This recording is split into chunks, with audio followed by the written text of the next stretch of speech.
Dobro večer svima. Ćao. Moje ime je Miloš Matić i ja sam ovdje ispred ICT Huba da vas pozdravim. Pošto će ovo predavanje biti na engleskom, ja ću sada se prebacim na engleski i predstaviti našeg današnjeg govornika, ako je to okay s vama. So, tonight we have Juan Carlos Morales. He's a serial entrepreneur and a believer in bootstrapping your business, and great hustler, great sales guy, great marketing guy, even better. He founded Elite Cartagena and Coviva, one of the two most famous startups you founded. So he's going to tell you about how to start, develop, and sustain your company on your own money, or like bootstrapping your business. So without any foreign investors in disrupting your business, he's going to tell you how he did it. So this is his perspective, but doesn't mean it's going to be eligible for your businesses. So just listen to what he has to say and ask questions afterwards.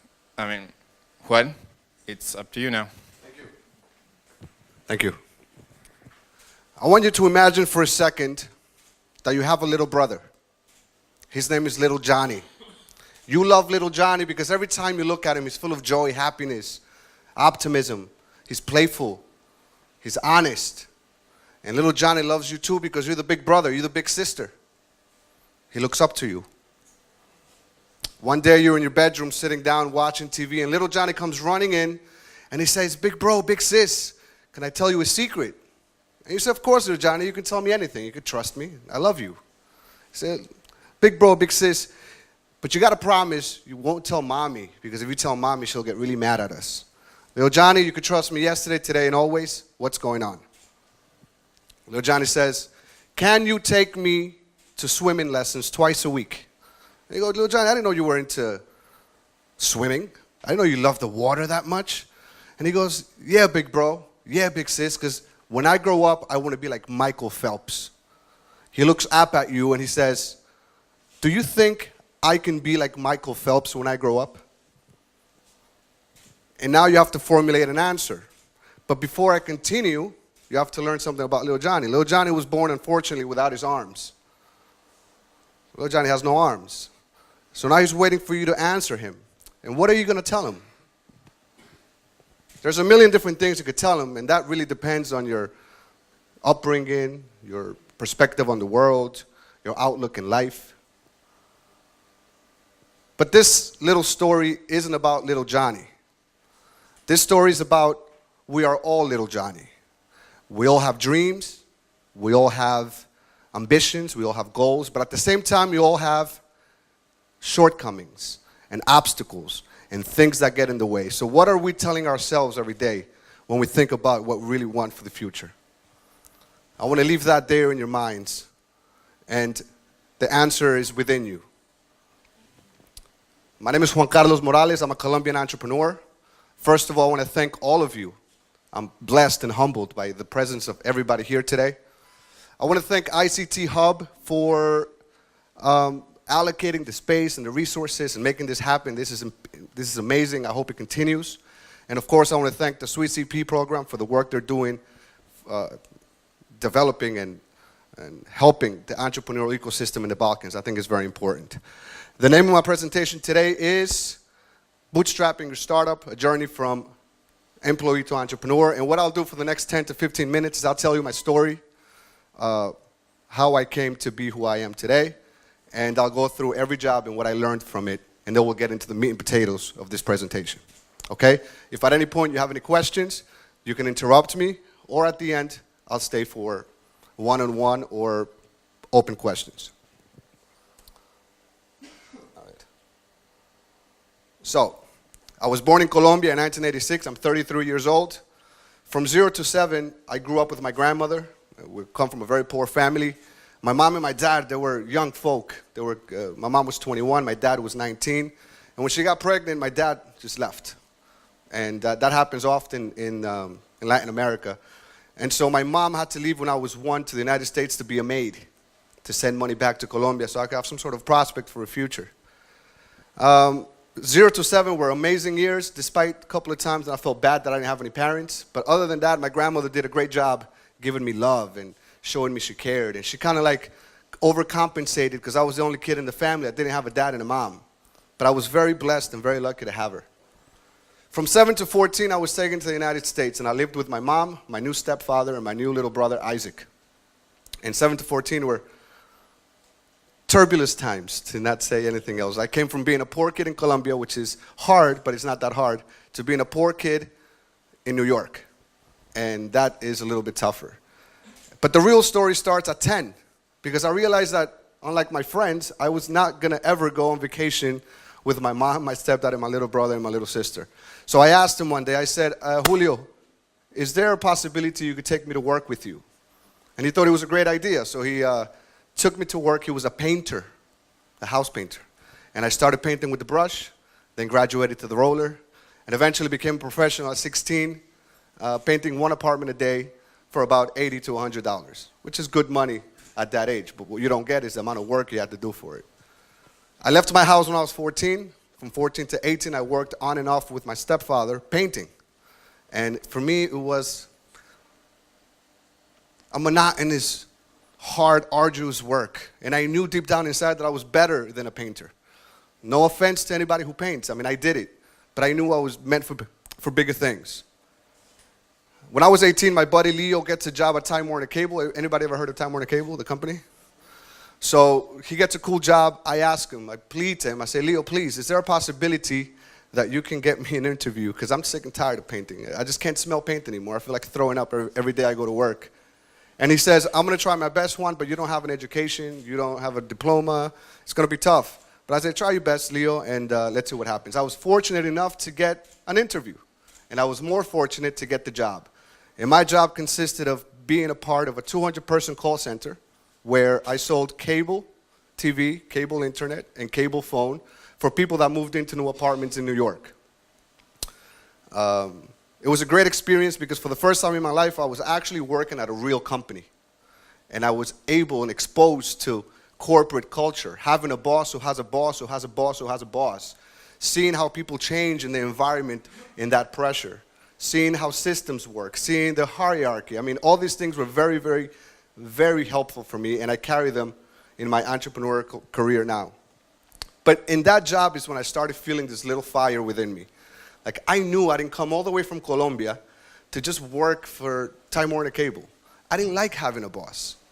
I didn't like having people telling me what to do. I understand there's a little bit of ego, I get it, but it just didn't feel right. And so I lasted about 1.5 years, called my mom, not working there no more. She gets pissed off. She says, why are you quitting? You quit painting, now you quit Time Warner Cable. What is wrong with you? My friend's father gives me $1,000 and tells me, here, go get your taxi license. And I say, well, I'm not that good of a driver, nor am I good with directions, but I'll give it a shot. So I go, do the due diligences, and become a New York City taxi driver. That's where you see that yellow cab there. That's exactly what it looks like, what I drove. And I lasted in taxi for 6 months. I was my own boss finally. It was a great accomplishment, right? I'm paying back the loan. I'm working. I'm not making a lot of money. And I remember the last day that I worked, I needed to come up with $250 for rent the next day. So I decided to work 12 hours a day. So 4 p.m. to 4 a.m., no breaks, no bathroom, no nothing. I got a water bottle this big, and I peed in it so I didn't have to get out of the car. This is a true story. I didn't have time for a cigarette break. I didn't have time to count money. I was just in the pursuit of passengers for 12 hours. I get back to the garage. I pay for the taxi, $160. I pay for the fuel, $40. I pay for the tolls and bridges, about $15 to $20. And what's left is $15. I didn't get out of the car. Tears in my eyes, call my mother. I say, Mom, I don't know what I'm going to do, but I'm definitely never getting in a cab as a driver again. And what do you think she said? You're just a quitter. You quit taxi, you quit Time Warner Cable, you quit painting. You're just going to quit for the rest of your life. But she gave me an idea, which was, I thank her for this. She said, maybe you should look into real estate. With your personality, with your charisma, with your drive and ambition, maybe you could do something there. So I went to school and got certified in real estate, passed the state in New York City test, and got my license. And that's when my life started changing. From being always poor, always broke, always in the pursuit of some cash just to have some stability, I started working at Urban Sanctuary on 28th Street and Park Avenue, and that's where I met my mentor, Marcus Medina. See, Marcus Medina was the first man that I ever met in real life that I wanted to be like. He was smart, he was funny, he was kind, he was rich, he was educated, he was traveled. I mean, he was just an amazing person. I became obsessed with being around him. And through that, I became obsessed with the work that I had to do at Urban Sanctuary. And he took a liking to me, and he started mentoring me. And he showed me the mindset. I was growing up with a poor mindset. Depression, negativity, anger, explosive anger. Not so much high energy, not so much output of optimism. And he told me that with this mentality, I wasn't going to be able to compete, especially in New York City. If I wanted to be something big, something important, something that I could be proud of, I would have to change my mindset. And through him and that job, I learned so many things. Now today, Marcus Medina owns the biggest Tex-Mex chain franchise in China. And he's from Mexico, all right? It's a little crazy. But he's super successful. He's all over the place. He's killing the game. While I was working at Urban Sanctuary, I was renting apartments up and down Manhattan 7 days a week. Rain shines, I mean, every day, no matter what. But I came across a problem. For the first time in my life, I'm making some money. So 1 month, I'll make $10,000. And the next 3 months, I'll make $500. And what do you think a 20-year-old kid does when he makes $10,000? Anybody? Yes. No, I didn't give it to my mom. I spent it on alcohol, on girls, on clothing, on everything I never had. And I was always in trouble. No matter how hard I worked at this company, I was always like in trouble because I didn't have the discipline to deal with that kind of freedom. And so one of my friends at one of the buildings that I was renting apartments out of says, you know what you need in your life, Juan? You need stability. Why don't you try to get a job here, rent the apartment here, and you get paid a weekly check, and you get some commission, but you'll have some stability. And I thought, man, I need some stability because, holy shit, it's 20 years of no stability. So I applied for the job, I got an interview, and luckily for me, again, I'm very grateful for the opportunities I get. I got the job at Manhattan Skyline. I was renting apartments out of the Habitat, a building on 29th Street and 3rd Avenue. But that job was easy because I already knew how to rent apartments. All I had to do was sit in an office, make appointments with brokers, show apartments, do the paperwork, collect the money, send it to the office, and I had so much free time. And because I became friendly with the people that worked in the building, I started getting really interested in the other side of real estate, which is property management. You have a house, or you have a building, you could rent the apartments, but there's the whole business side to it, and I became really, really intrigued. And I started asking questions about the boiler systems and the electrical systems and the plumbing systems and the elevator systems and the accounting and the legality from the tenant side or the landlord side. And I started getting really involved. And one day I just decided out of nowhere, like my entire life, that I want to be a property manager. The problem is I've never managed anything. I couldn't even manage my own money. So I started going on Craigslist every day looking for property management jobs, and one came up. The Jack Parker Corporation, Parker Towers, 5 minutes away from my house. $75,000 a year. Base salary. I'm like, holy shit, I'm going to apply for this every day until somebody calls me or tells me to stop emailing. So Monday, Tuesday, Wednesday, Thursday, Friday, Saturday, Sunday, I emailed 7 days. And then Judy Levy, which was the director of leasing at that company, called me, gave me an interview. I met the entire building, the entire team.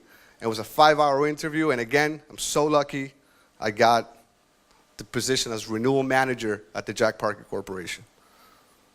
That was an incredible experience. It was a young office, stylish. I was involved in property management. I was the renewal manager. I had to renovate apartments, increase rents. That's the hard part. You have to increase rents every year. But it was an incredible experience. But then again, I started feeling this little bug inside of me. I didn't come to this country to make the Jack Parker Corporation richer. You know what I'm saying? I didn't come here for this. I know I can do something. The problem is I know what I could do. But during that shift in my mind, I started realizing that from 6 p.m. after work to 12 midnight, I was just wasting time, wasting money. I wasn't doing anything. And I realized that most of the people that I knew were doing exactly the same. So I made a decision to stop wasting my time. And I started self-actualizing, taking courses, reading books, listening to podcasts, doing anything I could to just become a better person, get some inspiration, get an idea, meet somebody. It was 1 month after I did that. No more drinking, no more hanging out, no more weekends off, none of that stuff. That stuff, I did enough of that from 24 to down. 1 month after that, I said, this is how the universe works, and I really believe in this. I meet at a bar. The one day I go out with my buddy Danny. We went to the Tap House in Forest Hills. There's a guy just watching me dance with a girl. We're dancing salsa nights. I'm just dancing salsa. This guy keeps looking at me, looking at me, looking at me. At the end of the night, I go up to the guy. I say, hey, bro, do we know each other? Because he's like, no. I just came back from Colombia. I took some salsa lessons. I love the way you move. And we became friends. Turns out Sam Draper is his name. He owns a wire company, industrial wire company, he got from his grandfather. It was a traditional business, but he digitalized it. So he was able to put the products online and start closing deals with municipalities all over the world. This guy was killing the game, killing it, smart. And tells me, I'm going to go to Costa Rica for 10 days. And when I come back, let's hang out. I'm like, yeah, bro, go make a ton of money. Good luck. Calls me back while he's in Costa Rica, and he tells me this. Juan, do you have any money? I'm like, well, I have some. I don't have a lot, but I have some. Why? He's like, look, there's a company in Costa Rica, in Kako, Costa Rica, that's making over $1 million a year and has no competition. I'm like, wow, that's crazy. And he says, with your personality, with your charisma, with your character, with your work ethic, with your drive, and my technical business skills, we can probably compete with them. So I'm like, that sounds great, Sam. How much money are we talking about? And what are you talking about? And he says, no, we're going to throw bachelor parties in Costa Rica. I'm like, bachelor parties? I'm from Jamaica, Queens. When we get married, we shake hands. Good luck, here's a 50. I hope everything works out, man. We don't go on bachelor parties. We're from Jamaica, Queens, right? So turns out there's a huge market for it. As long as there's rich Americans, rich Canadians, and rich Mexicans, Latin America will always be a bachelor party friendly place. So I say yes, I want to travel. I'm still working at the Jack Parker Corporation though. I'm still there. And I say yes, he comes back, we'll make a plan. I take 2 weeks to go with him to Costa Rica, do all the legwork, meet vendors, meet villas, meet owners of yachts, restaurants, transportation companies, everything we needed to do. I'm really following his lead because I've never done anything like this before. He's the brain behind the operation. We come back to the United States and we start building the website. This is Bachelor Party Bay Costa Rica, bachelorpartybaycr.com. And we're working again from 6 p.m. after work till 12, midnight, 1 a.m. And within 3 months of us having our site live, things start happening. My phone starts buzzing. People are trying to go to Costa Rica through us. And things just took off.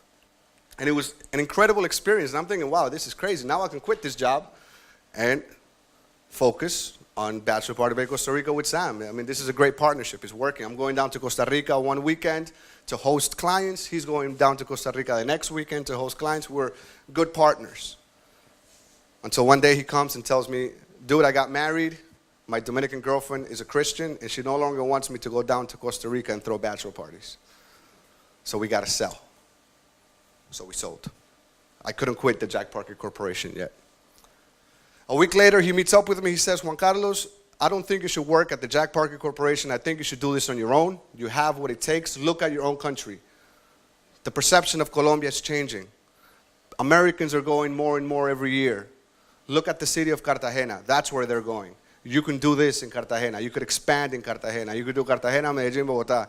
And I was very happy to hear that from him because I trusted him. You know, we did a quick partnership of 12 months, and we had great success. So if he said something, it's because he studied it and he respected me and he wanted to see me succeed. And so that's exactly what I did. I did my research.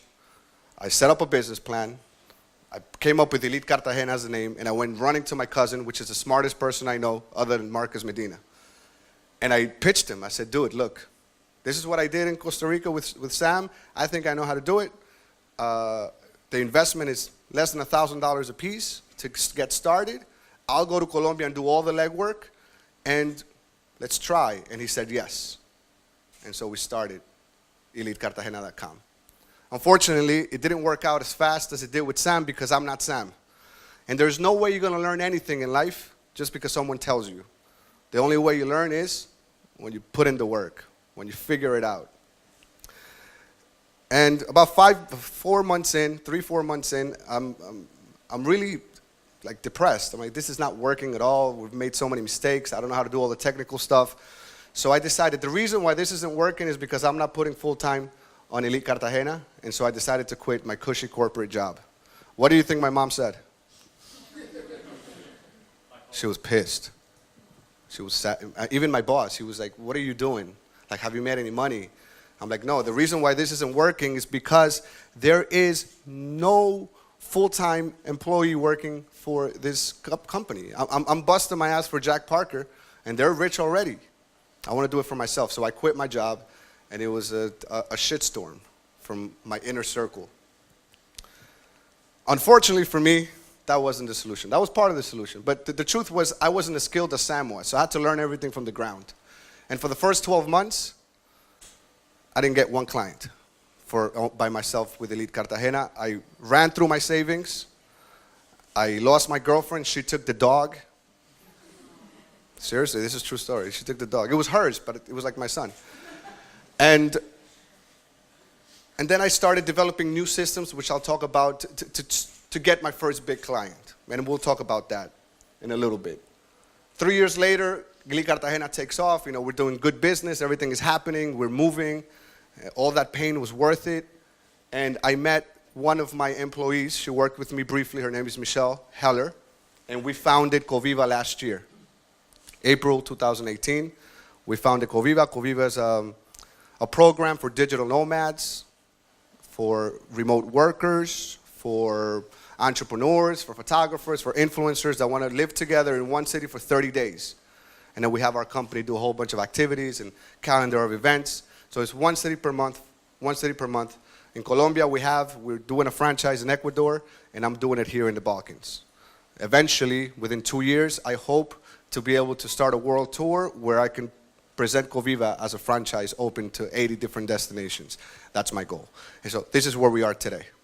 Okay? Let's get started with the good stuff. This is inspiration talk, right? But I don't believe in inspiration as much as I believe in action. And I believe in gratitude. And I believe in self-awareness. And so I wanted to start this presentation by talking about this is the best time to be alive. And forget about that. This is the best time to be an entrepreneur. Never before has it been easier. So let's go through the simple reasons why it's the best time to be alive and it's the best time to be an entrepreneur. First, we're living longer and healthier than ever. Second, we have more access to education than any previous generation in history. Third, we can eat a lot of food and drink a lot of clean water. Number 4, we have more money per capita than ever before. Number 5, it's easier to be your own boss than ever before. We're more connected than ever. You know, in the 1990s and 1980s, if you wanted to fly from Belgrade to New York, it would cost you thousands of dollars. And now if you time it right, you can get from Belgrade to New York for like 500, 600 bucks. Did you know that you have access to one vertical or one client or one segment in different platforms that you can reach out to them in different ways for the same purpose? I mean, you can literally talk to Bill Gates if you wanted to. You don't have to have his phone number. This is the best time to be alive, and it's the best time to be an entrepreneur. Entrepreneurship is a valid career choice. I know a lot of young people have this problem in the Balkans. They're going to school because their parents want them to go to school. But they don't know what they want to do, except that maybe they have a knack for business. They can flip stuff. They're resourceful. But they don't know how to propose it to their parents. That entrepreneurship is a valid career choice. And the reason is parents don't believe that it's that easy. But being a doctor is no easier than being an entrepreneur. Being a lawyer is no easier than being an entrepreneur. The minute you get your degree, you're making a contract with yourself saying, I'm going to use this degree for the next 20 years. And I'm going to start at the bottom, and hopefully I'm going to retire at the top. Entrepreneurship is no different. It's very hard to have a Bill Gates sitting among us. You know, Oh, there we go. Between Steve Jobs and an endeavor of impact and a good life, there's a lot of room. So if you think about like the big names, you think about Jeff Bezos, $50 billion. Gary Vaynerchuk, $300 million. There's a lot of space between 300 million and 50 billion. And think about 1 million to 500,000. You know, you don't have to be Jeff Bezos. You don't have to be Steve Jobs. There's a lot of room for a good life of impact and fulfillment. Entrepreneurship is the ideal career choice, but there's a lot of people that don't know what to do with entrepreneurship. They just know that they want to get involved, they've had a few ideas, but they don't have the confidence, the courage to do it yet. And for that, if I was 20 years old today, I wouldn't be working for Time Warner Cable. I would have probably worked for a startup, because there is no better place to learn entrepreneurship than work for a startup. At a startup, I worked at corporations. At a corporation, you get a job, and your job is exactly what they told you to do. You're the accountant. You don't do anything other than account. You're the mopper. You do nothing other than mop. And then eventually you do it well enough and long enough, you'll probably get noticed and get an opportunity. In a startup, you could be the accountant or you could be the CEO, but you got to branch out because you're a lean startup. You don't have all the resources you want. And so the team has to do everything. And it's the best way to really learn what it really takes and what it entails to be an entrepreneur. It's like a crash course of entrepreneurship. The only other way a human being can actually experience that is doing what the founders do, which is take all the risk and do it themselves. But if you're not ready to do so, I would highly recommend either work for a startup or volunteer for a startup. I always ask people, what are your motivations? Is it cash? You want to get rich quick? You want to be a millionaire, a billionaire, or you want fulfillment? But if something really happens, something special really happens when you seek fulfillment. It turns out that when you seek fulfillment and you work really hard at living a fulfilled life, the cash is a byproduct of your work. And what happens often, more often than that, is when you focus on cash, you most likely will end up not having all of it or as much of it as you want. So just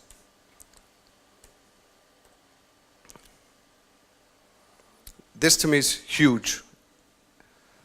I grew up as a poor kid, and I draw a parallel between being a poor kid, a poor teenager, and a founder of a startup. When I was a poor kid, I wanted to wear the best clothing, have the cutest girlfriend, buy her the best gifts, go to the best concerts, right? I wanted to have the best friends, do the most awesome things, but I had a little problem. I didn't have any cash. I didn't have any money. And being a founder of a startup is exactly the same thing. You want to build the best product, have the best clients, hire the best people, reach millions of people, but you have a little problem. It's like you don't have a lot of cash. And so you got to learn how to be resourceful.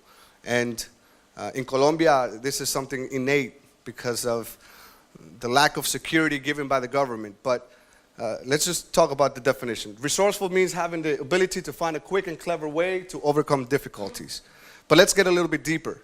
I think everybody here is not aware of all the resources that they have. And I say most people in the world are not using the resources to its full potential. And one of the best resources you have available is your community, is the people around you. Everything around you is a resource. This is a resource. I'm a resource. The guy next to you is a resource. And so when you look at your inner circle and your home and your workspace, I would ask myself, am I really using my resources to its full potential? Through the use of resources is how we bootstrap projects. If we don't have cash, we got to do it some other way, right? We got to be resourceful. We got to be creative. One of the biggest indicators of success, in my experience, has been if you've been historically able to trade without money. When you were a kid, if you were able to go to the game and make a deal with somebody, or historically you've been able to do what you want without actually trading currency, then you have a huge percentage of probability to be a successful founder of a startup because you have that skill. You've practiced it. The good news is if you haven't, you can start practicing now. And it's It's all how you view things. Nothing is just there. Everything is a resource. To be resourceful, you got to be creative. Do you agree? So, I think creativity is a muscle. I think everything in our lives needs to be practiced and worked on. And this is what I do to stay creative. Because running a startup and running another company, it's all problems. And the more creative I am, the more creative solutions I will find to these problems. So I spend 20 to 30 minutes a day on 2 journals. I have a gratitude journal and I have an idea journal. The idea journal consists of just going through my life and thinking about how it could be crazy. No one needs to read it. It's just an exercise. How could I fix this problem? How could I make my employee happier? How could I not have to bend over so far down to put on my socks? Anything, just to be creative. 20 to 30 minutes a day before bed, or before you go to when you wake up, or before you go to sleep. I have like 10 or 15 of these because I believe in it. And I think I'm pretty creative, not because it's a gift from God, it's because I worked on it. And the other thing that I like to do is I have a lot of people that I follow that I think are super creative, and I steal their shit. I take it, I use it on one of my advertisements, and I make it my own. And I think that's okay.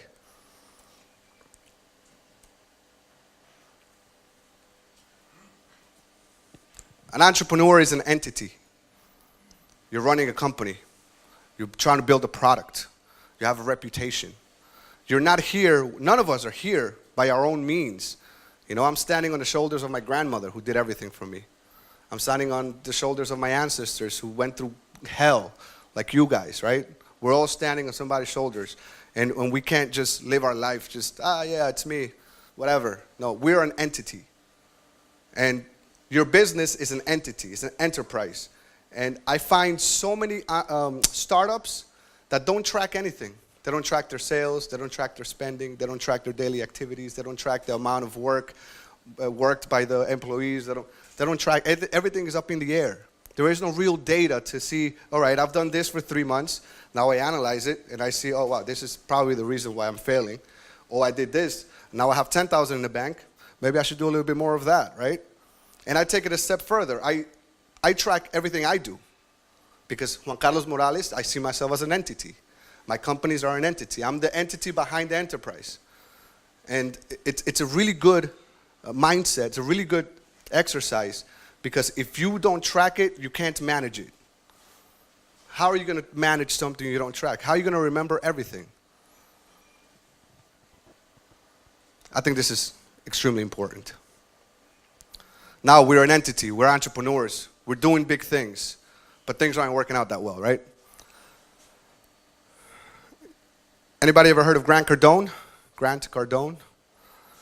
Good guy. I ran across him on social media a couple of years ago, and I really fell in love with his 10x philosophy. If you're reading 1 book a month, read 10. If you're working 1 hour on copywriting and you think your marketing is the most important, work 10. 10x your effort. Be conscientious about what you do. You know, I find it crazy. In Colombia, for example, everybody wants to have great results, but they want to put in the minimum effort.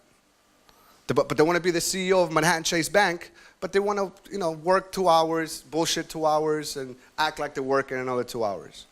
No one's going to give you that opportunity. You know what it takes to be anything? More work than you can imagine. And so in Colombia, I fight with people so much because of that, the lack of respect for work. To work is a privilege. You can actually work, you can actually earn, you can actually build something. Be conscientious about your work, self-actualize. This is what I do. That's when my life started changing, when I started really taking myself very seriously up here and down here. I talked about dead hours, 6 p.m. to 12 a.m., so we don't have to go through that again. Now, every day, who knows the number of startups that fail within 2 years? The percentage? 70%. So we get into the business, and we already know that 70% likelihood that we're going to fail before 2 years. Right? And there's a couple of reasons why that happens. First, because It's just not a great product. The market doesn't want it. But one of the main reasons is because startups don't have the ability to focus. I get questions like this. Your business is very niche-oriented. But what about my startup? I can service 200 million people. So then I say, if you can service 200 million people, then you're not a startup. But since you're a startup, you can't service 1 million yet. You don't have the backbone, the infrastructure. You need to focus on a vertical. I give the example of smart soccer balls, footballs, smart footballs. I built smart footballs. Now, there's 500 million people that could potentially buy this product, but maybe this smart football is really good for high school academies and junior high school academies that have football leagues for kids with special needs. I narrow that down. I say, all right, there's 5,000 of these in the tri-state area in the northeast of the United States. That's focused. If I can own that vertical, if I could be the leader of that vertical, then I could do many more things.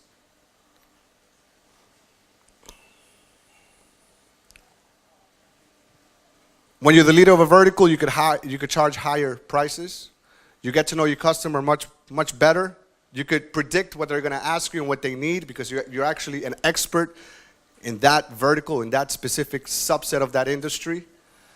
And this is the best part. This is what I'm doing. So I became the market leader in Cartagena for bachelor parties. So I throw events for 20, 30, 40 people, very rich people, usually males between 26 and 40. But it turns out that now that I'm the leader, I can probably look for another subset, another vertical that has similar needs. And who is that? Corporate retreats. But with all the credibility, all the momentum, all the word of mouth, I can much more easily get to that vertical than if I just started from scratch. And no, let me get anybody who's 20 people. Doesn't make any sense. Any questions here? Not yet.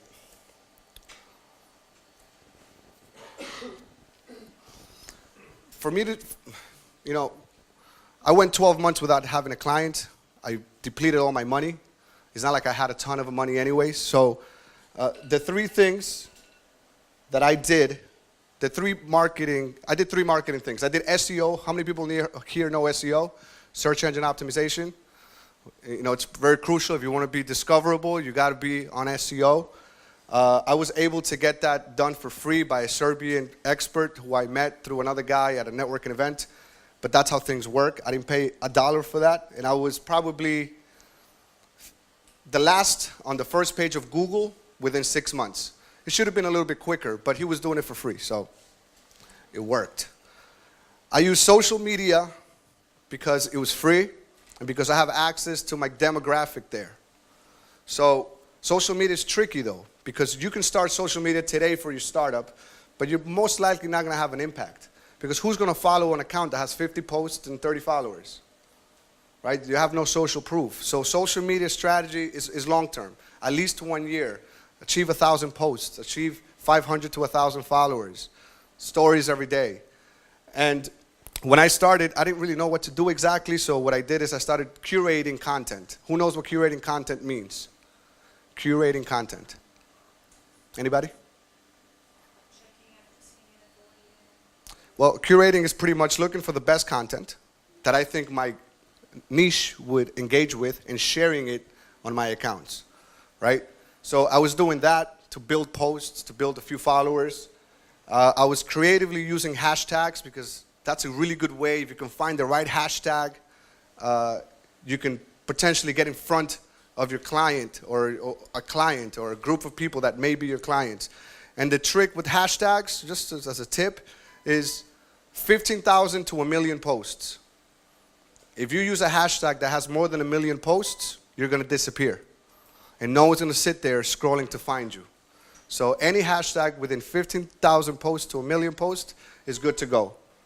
I also did a bunch of content creation, which I thought would be helpful.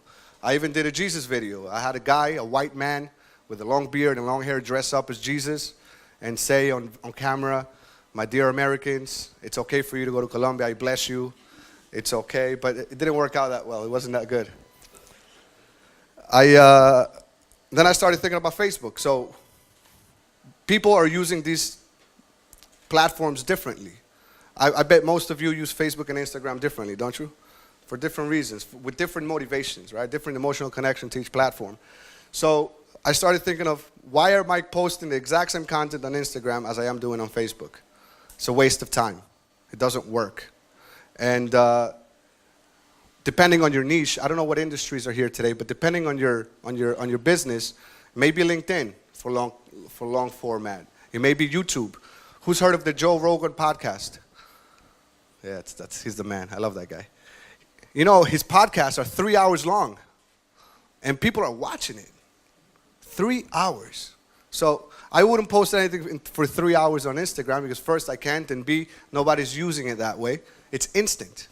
But if I think that I can bring value to my demographic with long format, then I'll probably look at LinkedIn, YouTube, Facebook. You're more likely to have some results there. Again, long term, and it's not going to happen overnight. Yes, you may come up with a viral video, but that's like what, winning the lottery.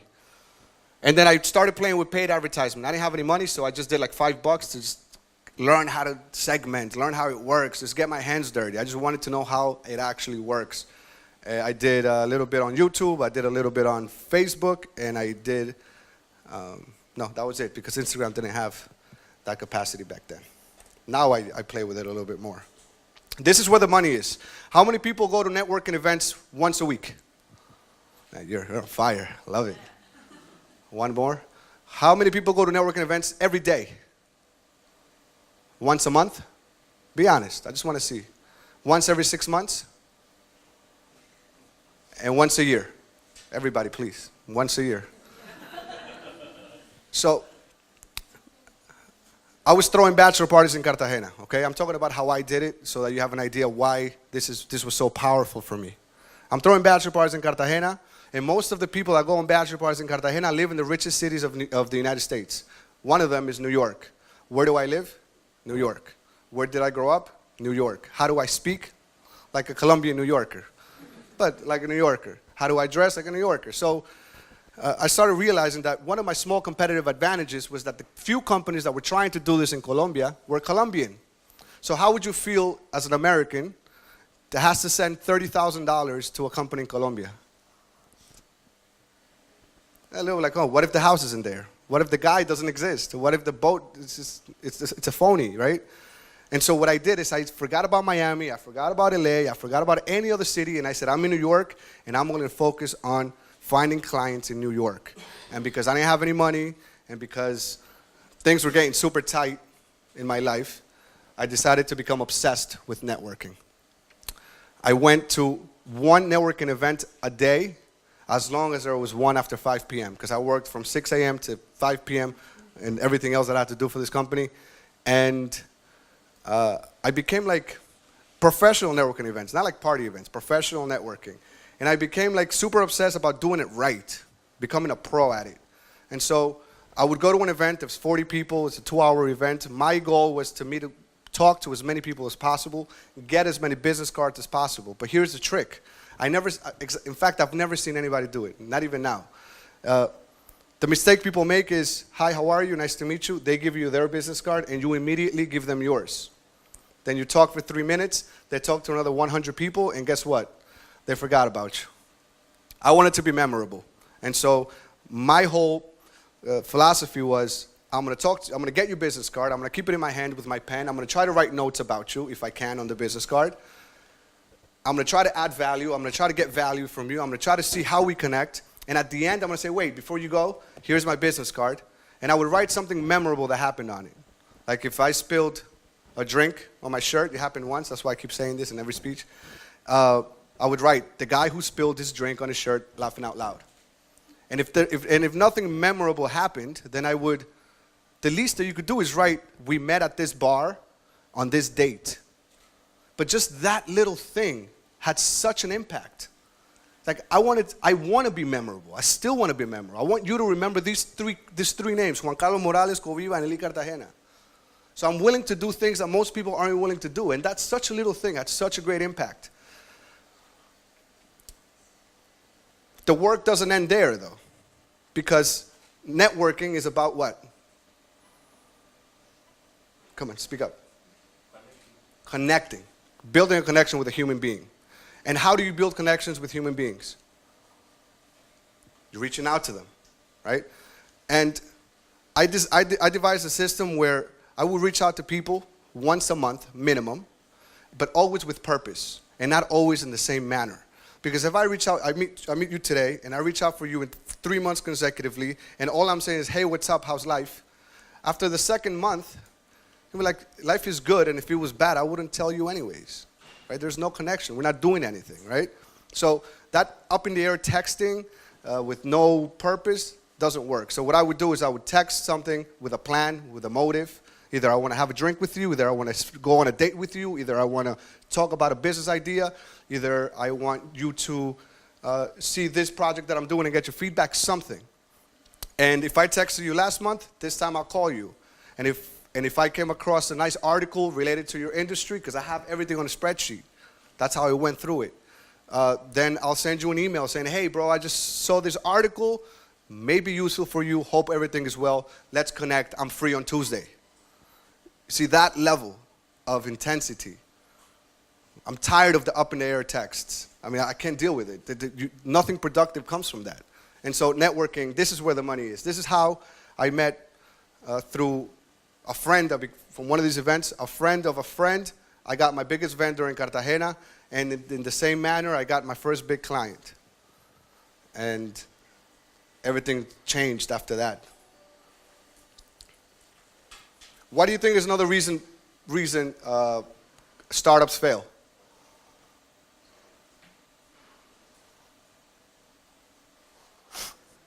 Lousy work, not real entrepreneurs. There's a whole list of reasons. You know, when I got my first client, you know what I did? I stopped networking. My obsession changed. I knew that this was my opportunity to make something happen. My opportunity to be memorable, but not to the person I networked with, but to my clients, the people that paid me money, the people that matter, right? And so I went over and just way above anything you can imagine to make them feel like when they came to Cartagena, they got more than what they paid for. Because the best marketing is when people talk about you. The best marketing is when somebody hears the word Cartagena, you went there, and you're like, oh shit, you trying to go? You got to talk to the guy who runs Elite Cartagena. It's free marketing because you went overboard, you went far above what you were supposed to do, and that's value. And that's what it takes to get anything. No lousy company is selling to 200 million clients right now. Do you think there's a lousy company right now in tech that's selling 200 million products a year, 300 million products a year? I don't think so. The aim of marketing is to know and understand the customer so well that the product or service fits him and sells itself. I don't know who Peter Drucker is, but I love that quote.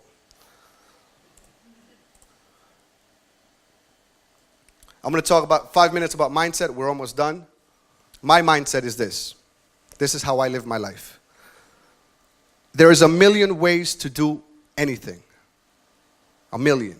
Nobody has the only one way. And everything in life and everything in the world can be improved. Everything in this life can be improved. That's what I believe with the bottom of my heart. And this is a book by, anybody ever read it? It's called Mindset, The New Psychology of Success by Carol S. Dweck. No? Well, I recommend it to you guys. It's a top-notch book. And she briefly discusses in these 2 paragraphs what type of mindsets are actually out there. In a fixed mindset, I'm going to read it because I think it's important. In a fixed mindset, people believe their qualities are fixed traits and therefore cannot change. These people document their intelligence and talents rather than working to develop and improve them. They also believe that talent alone leads to success and effort is not required. How many people here know somebody that has a fixed mindset? Me too. Too many. In a growth mindset, people have an underlying belief that their learning and intelligence can grow with time and experience. I like the sound of that. When people believe they can get smarter, they realize that their effort has an effect on their success. So they put in extra time, leading to higher achievement. Any successful founder, any human that's successful, most likely has a growth mindset. And most of us, like me, I grew up in a very negative environment. And so I was downloading this fixed mindset my entire life. But I don't have to be that person anymore. I chose not to be that person anymore.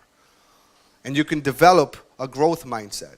I really, really highly recommend you to read that book. And if you don't like reading, it's on Audible, it's on Blinkist, you can find it. The final takeaway. If there's anything you got from this talk, I know I talk a lot, work on your mindset. Be resourceful. Focus on social media and SEO because, we're trying to bootstrap our own project. Show up to every event where you think your clients, partners, collaborators, investors, if you think they're going to be there, it's your job to show up. Put the face behind the name. It's your job. It's your job to take it seriously and do it well. Under-promise and over-deliver. If you over-promise and under-deliver, what's going to happen? You're going to go bankrupt. That's what's going to happen.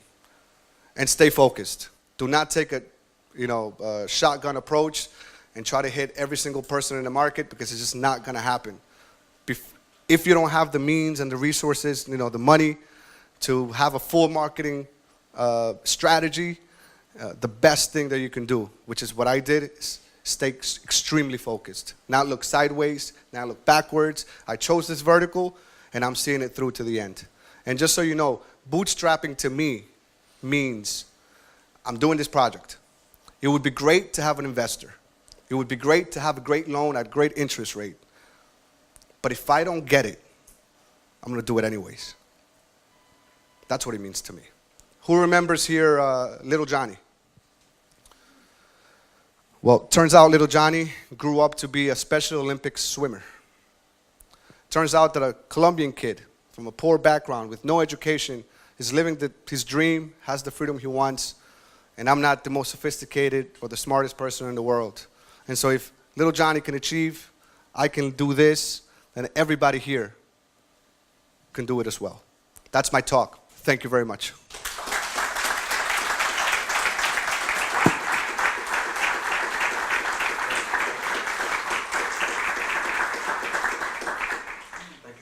So, and now is the time for questions. Anything is open. Anyone way back? There we go. Test. Thanks, a great speech. Yeah. So I'm wondering that you stay in Colombia. Do you think that you could succeed as well? And there is a huge difference between America and Europe, for instance, because if you say $30 billion, who is invested in entrepreneurships, if you count whole world, then all America and Asia actually are there putting so much effort in entrepreneurship. Europe is far, for instance, it's far behind. So now the things are changing here as well, but we are still far behind. But I was wondering, so if you didn't move to America, do you think that you have the same chances to achieve all of that? Thanks. Thank you for the question. It's a good question. And that's perfect because I wanted to talk about this to the young folk here. And I talk about it to the young folk in Colombia and everywhere in the world who thinks that I had it easier or people in America, it's just a dream out there. The truth is that I don't know what would have happened if I grew up in Colombia. That's the truth. I just don't know. I hope to believe that the essence in me, that fire in me would have still pushed through. But if you think about what I'm doing, I live in New York and I make money in Colombia. And my main tool is the internet. And so it is the internet that's allowed me this freedom. It's not Colombia, it's not New York, it's not the Balkans, it's the internet and the access that I have to specific targets. So for everybody who's considering, and besides that, everybody has access to the internet, but most people don't work 18 hours a day like I do. So it's a combination of hard work, using the tools that are disposable, and going for it. But a lot of folk are telling me, I just want to go to the United States, I want to try my luck, I want to go live in New York. I lived in New York as a poor person, and it's the worst thing. Right? If you want to save some money and be poor, you got to work at least 12 hours a day. One job for 8 hours, and a part-time job for 4 hours. So I propose a deal. Before you move to New York, I can't talk about Miami, I can't talk about LA, I could only talk about New York. Before you move to New York, why don't you work for 2 years like you were in New York? 12 hours a day, 6 days a week, on exactly the thing that you're passionate about. And 2 years later, come back and analyze and track and everything we talked about. Put in 12 hours a day for 6 days a week for 2 years, utilizing the internet, utilizing the methods that are very cost effective, and then come back and tell me if you think that it's still a good idea to go to New York and work as a waitress or as a bartender or as a dishwasher for 8 hours and then be a dog walker for 4. I think the opportunity is not in the location anymore. It don't matter if you're in the Balkans. It don't matter if you're in Japan. What matters is that you have access to the world in every device that you own. Hello, everybody. I'm Lily. So, great speech for the first of all. I was very inspired. I'm sorry if I'm not pronouncing it correctly. I wasn't using English for a very long time. So I am not sure this is a question. It's more just like dilemma, because your inspiration speak is about how to build your company without investments, right? But you had, yes, of course. But you had. I listened to your story very carefully. You had one big investment in your life, which is your mentor. So there is my dilemma. And you actually continue with the idea of him, right? The business is his idea, right? Oh, no, but my mentor and my first partner are two different people. Okay. My mentor was Marcus Medina at Urban Sanctuary. From real estate. Okay, I meant the other guy. Yeah, but we started that company with very little money. There was no big investment, with like $1,000. You were partners, right? Yeah, he was just a savvy businessman. He had all the experience. So I was very lucky to have had him in my life. But he was mentoring you. No, he wasn't really mentoring me. We were working together. But that business was sold, and he took most of the money. So here's the other thing. I started my second business, which is the one that is the most successful, more successful than the first one, by myself with my cousin, who was also not an entrepreneur. The idea was the same, right? The place was different. But the idea, there's millions of ideas. Idea is not as important as the execution, as pushing through 12 months when everybody else would have quit, pushing through and finding resources and finding ways to get SEO done for free and finding people to volunteer for you in Cartagena to do things that you can't do because you don't have the money to travel. That's what I meant by bootstrapping, just looking everywhere to find partners and collaborators that believe in your project, that believe in you, that want to be part of something. And there's many people out there that are willing to work. They just don't know in what. And if you can compel them to do it, then you're one step ahead. Thank you.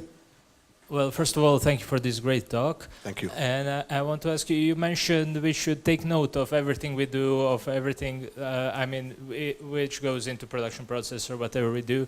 Did you have some specific system to do that? And, yes. And what exact value did you gain from doing that? So I'll tell you, I had two small notebooks that I carry with me. I carry a book bag, or I always carry this or a book bag. And because of technology, I have notes, and I have thousands of notes. So I track what I think is more important. So I find myself as an entity, and my business are entity. So all spending for both myself and my companies anything related to productivity, rest, to my company. With me, it's the same. Whatever I track for my company, I track for myself. How many hours I sleep, what I eat, how many meals I have. I try to track how much water I drink, how many cigarettes I smoke. You know, because I want to see in 3 months, where am I? Am I healthier? Am I stronger? Am I richer? Am I poorer? And there's no way I'm going to remember with detail what I did in 3 months. So it's a pain in the ass. You don't have to have a notebook. You could do it in your notes, in your notepad on your iPhone. But track what you think is super important, because when you do so, then you have some data, and you can really have an idea of what's really happening and for what reason. It's not 100% foolproof, but at least you have something. Most people have nothing. Thank you. Thank you. Hi, Juan. Hey, Thank you very much for this great speech. thank you. My question is a bit more technical. I'm not that tech, but go ahead. Okay. Actually, I want to ask you, what do you think, what is the most effective small budget marketing strategy when aiming B2B market? When you're aiming to who? B2B market, business to business market. And what kind of budget you have right now? Like, what's a small budget to you? Like $100. $100. So that's pretty much no budget. Yeah. I've been there. I'm talking about software tools. It doesn't matter what it is, I think. It's B2B, so you know exactly who you have to reach, right? Yes. The decision maker of that business. Where are you focusing right now? What location geographically? Who's your Belgrade? Our startup is in the real start at Okay. this moment, but actually our target are marketing teams Okay. or agencies, Okay. not specifically by demographics or something like that. It is a bit global at this time. Yeah, well, So yeah, that's a mistake if I'm right. you got to narrow it down. And you, like when New York, I didn't have any money, and I couldn't spend on a team to do great marketing. What did I do? I went to the best next thing. And if you're at that point, I mean, I don't know if you're there yet, you can go and promote your product. I mean, do you have it developed? Do you have a go-to-market strategy? You have all these things done already? No, I Okay. want to ask you about, do you think if email marketing is the best solution for B2B market or something else? It could be. I Some mean, technical stuff. email marketing works, but it doesn't work as well as it did in the 1990s. If you focus on Belgrade and something that you could actually reach out to, then I would go out and grind and do the work and go meet the people and say, hey, this is my name. Look what I have. It's a startup. I think it's a great product. Take a look at it. I would do that type of work. I would validate my business that way first before I start thinking globally. Thank you very much. Thank you.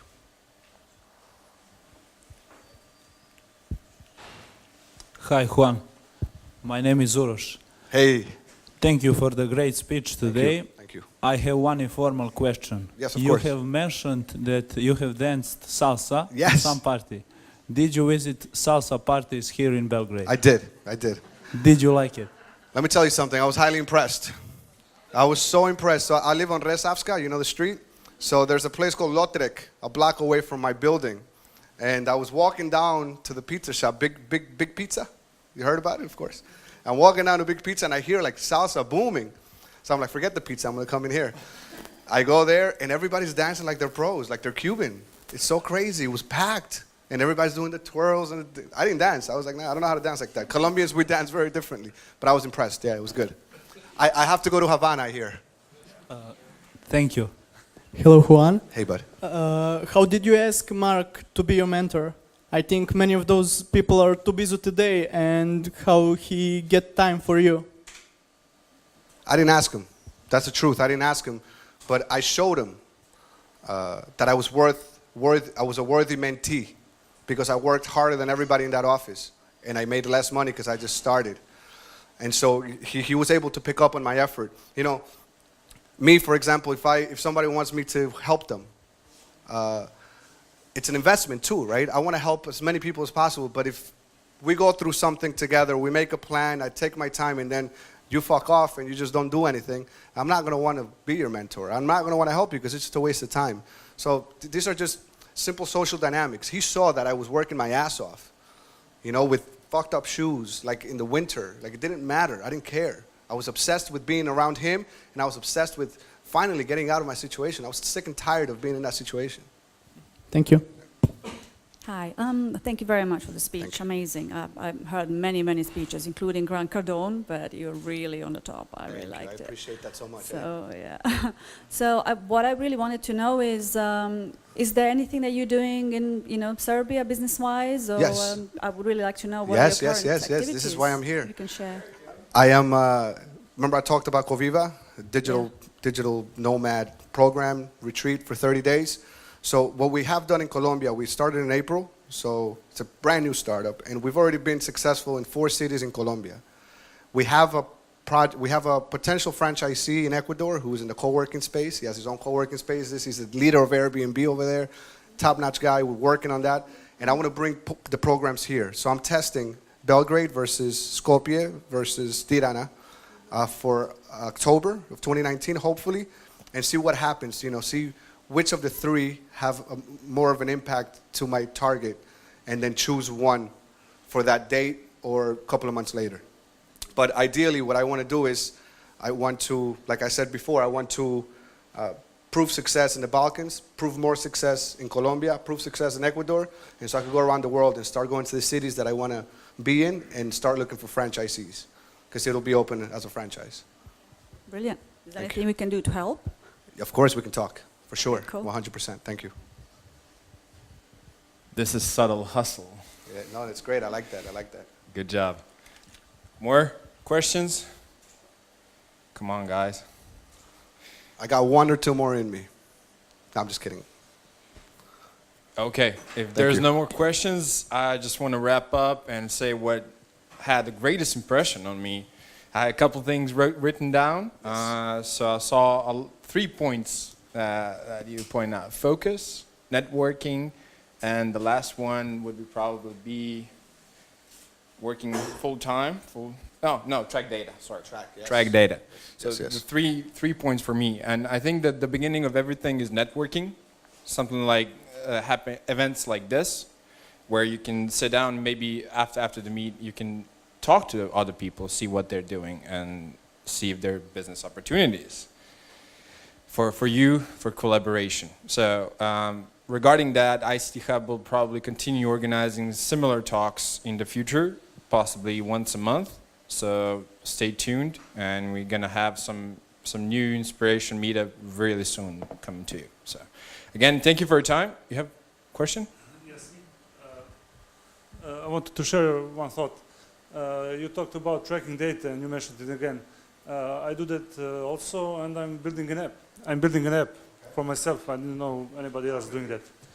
You have an app to track your own behavior? I'm building it now. Oh, that's beautiful. Yes, at the moment I'm tracking food, training, body mass fat, and everything about my work in Excel sheets. Nice. So I'm trying to digitize for myself, but it Hey, might be interesting for somebody else. Yes, I would love to see it, use it, promote it, because I think it's important. Beautiful. We'll talk. Great. You guys have everything needed to succeed, everything that Juan mentioned tonight. I mean, you guys have everything ready just to make it structure and use it wisely. You're building an app. You're using the event for business opportunities. Your critical thinking is right. So just be positive, and I'm supporting you all the way, guys. Thank you once again, and stay tuned for more events like this. Bye-bye.